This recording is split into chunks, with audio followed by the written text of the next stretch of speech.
Good morning students. आज हम करने वाले हैं क्लास 10th की मैथ्स का चैप्टर 2 पॉलिनोमियल इंट्रोडक्शन। इस चैप्टर का हम करेंगे पार्ट 2 इंट्रोडक्शन पार्ट 1 हम अपने प्रीवियस वीडियो में सॉल्व कर चुके हैं। आइए देखते हैं इसका इंट्रोडक्शन पार्ट 2 में क्या है।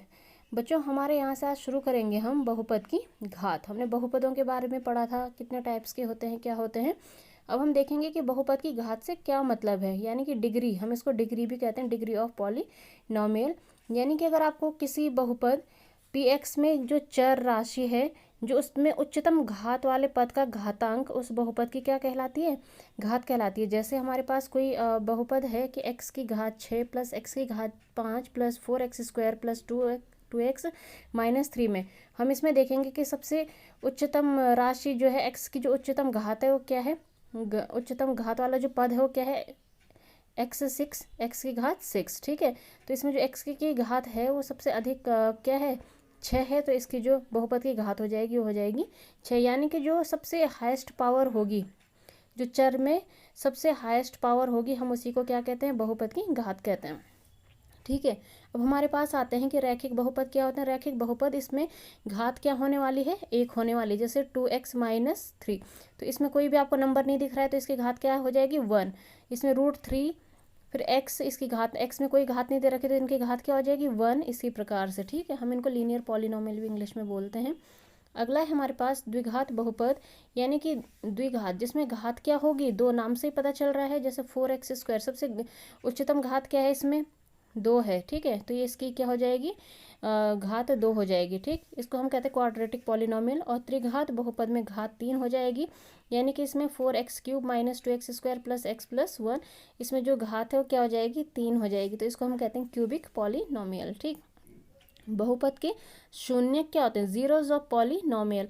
यानी कि हम, अगर हमारे पास कोई बहुपद px दिया है और हमें x की ऐसी वैल्यू चूज़ करनी होती है कि जिसके लिए जो पॉलिनोमियल हो क्या हो जाए, बहुपद क्या हो जाए, पूरी वैल्यू उसकी क्या आ जाए, 0 आ जाए। तो जिस वैल्यू पे बहुपद 0 बन जाता है पूरा, उसी को हम उसका शून्य कहते हैं। जैसे कि हमारे पास यदि px, हमारे पास कोई बहुपद दिया है 2x² माइनस 3x प्लस 1, अगर हम x की जगह पे यहाँ पे क्या पुट कर रहे हैं, 1 पुट कर रहे हैं, x की जगह पे 1 पुट कर रहे हैं, तो यहाँ पे इसकी घात क्या है, इसको 1 पुट करा, इसको हमने जब सॉल्व किया तो हमारे पास क्या आ गया, 0 आ गया। तो यानी कि इसका क्या है, p1 क्या है, इसका एक शून्यक है। तो px का एक शून्य क्या है, 1 भी है। ठीक है, इसमें 2 शून्यक आएंगे क्योंकि इसकी घात अधिकतम क्या है, 2 है। तो हम ऐसे कोई दूसरा नंबर भी चूज़ करेंगे जिसके लिए 0 बन जाए। यानी कि किसी बहुपद के अधिक से अधिक उतने ही शून्यक हो सकते हैं जितनी उस बहुपद की घात है।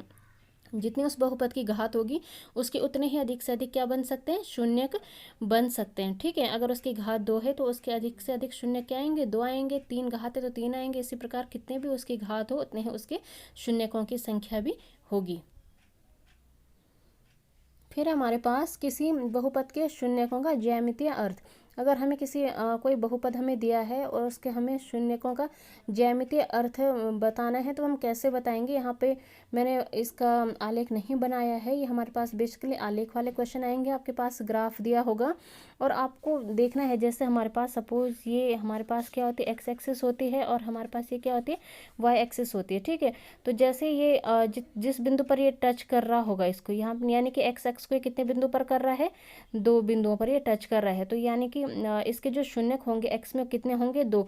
अगर हमें बहुपद y में दी है तो y को कितने बिंदुओं पर टच कर रहा है, ये केवल 1 बिंदु पर। तो y के शून्य कितने होंगे, 1, और जबकि x के शून्य कितने होंगे, 2। तो इसी प्रकार हमारे पास बहुपद px के ज्यामितीय आलेख को x जिन बिंदुओं पर प्रतिच्छेद करता है उन बिंदुओं के भुज, ये x निर्देशांक बहुपद px के शून्यक के रूप में जाने जाते हैं। ठीक है, किसी द्विघात बहुपद के अधिक से अधिक कितने शून्यक हो सकते हैं, 2 शून्यक हो सकते हैं। त्रिघात के अधिक से अधिक 3 शून्यक हो सकते हैं। और n घात अगर हमारे पास है तो उसके शून्यकों की संख्या कितनी होगी, n हो जाएगी। ठीक है, ये बहुत सिंपल सा है। जब हम क्वेश्चन करेंगे आपको ये ज़्यादा क्लियर होगा इसका ज्यामितीय अर्थ। यहाँ से बेसिकली 1 और 2 मार्क्स का क्वेश्चन आता है। अब हम देखते हैं यहाँ से, किसी बहुपद के शून्यकों और गुणांकों में संबंध। अगर हमारे पास कोई बहुपद दिया है px, कोई भी px बहुपद है हमारे पास ax प्लस b। ठीक है, ये कैसा बहुपद दिख रहा है आपको, रैखिक बहुपद दिख रहा है ना। ठीक है, लीनियर पॉलिनोमियल दिख रहा है क्योंकि इसमें x की घात क्या है, 1 है। ठीक है, तो इसका एक ही शून्यक होगा।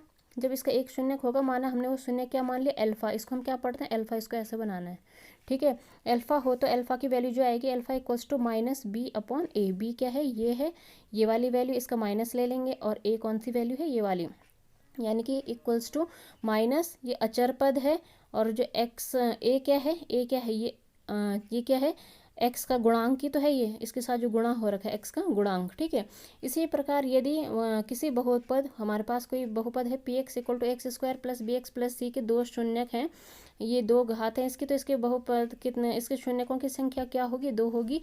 अगर वो अल्फा और बीटा है ना, तो इनके जो शून्यकों का योग होगा अल्फा प्लस बीटा, शून्यकों का, इसके दो हमने शून्यक मान लिए अल्फा और बीटा, जो शून्यकों का योग है अल्फा प्लस बीटा, उसका आंसर क्या आ जाएगा, माइनस बी अपॉन ए, माइनस बी अपॉन, यहाँ पे ए एक शून्यक था तो इनका ये आया, यहाँ पे माइनस बी अपॉन ये आ जाएगा। यहाँ पे हम ये देखेंगे कि बी क्या है, ये है, और ए क्या है, ये है, ठीक है।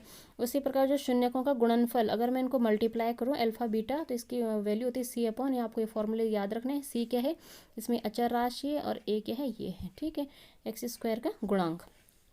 यदि किसी बहुपद पी एक्स अगर ये त्रिघातीय है, A X cube plus B X square plus C X plus D, तो इसके कितने शून्यक होंगे, तीन, अल्फा बीटा गामा हमने लिए हैं, तो इनका योग जो होगा alpha plus beta plus gamma क्या हो जाएगा, माइनस बी अपॉन ए हो जाएगा। जब गुणा करेंगे तो तब हमें गुणा इनको क्या करना होगा, तीनों को करना होगा, तीनों को गुणा, यानी कि अल्फा बीटा गामा, ये माइनस डी अपॉन ए आ जाएगी, डी है और ये ए है, तो माइनस डी अपॉन ए, ये इस प्रकार से आ जाएगा। अब हम इसके बाद जब प्रश्नावली सॉल्व करेंगे तो आपको ये क्वेश्चन ज़्यादा अच्छे से क्लियर होंगे। तो आप फिलहाल इतना कीजिए, इंट्रोडक्शन को अच्छे से समझिए इस चैप्टर के, यहीं से बेसिक कंसेप्ट बनते हैं। अगर आपको ये चीज़ें समझ में आ गई हैं तो प्रश्नावली को हल करना बहुत ही आसान हो जाता है, ठीक है। फिर that's all for today, thanks for watching my videos.